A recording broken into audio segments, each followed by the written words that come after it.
Magandang araw. Pangalawang araw ng bonsai show. Ang activities ay workshop ng kani-kanilang mga puno.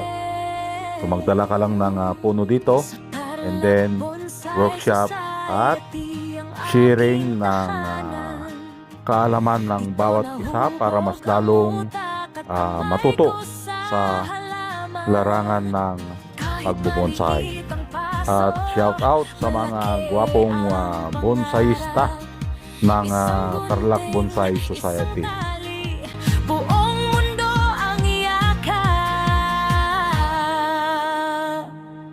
tatak ng gwapong bonsaista, bonsai sa puso, sa gawa makikita. Manalo, may alo, tuloy lang ang laban, magkakapatid sa isang samahan.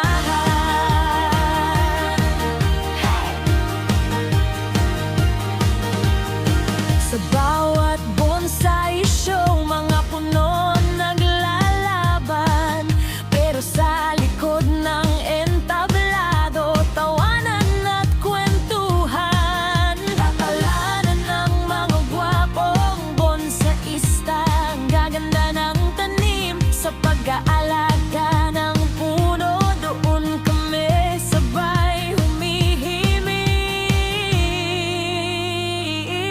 tatak ng gwapong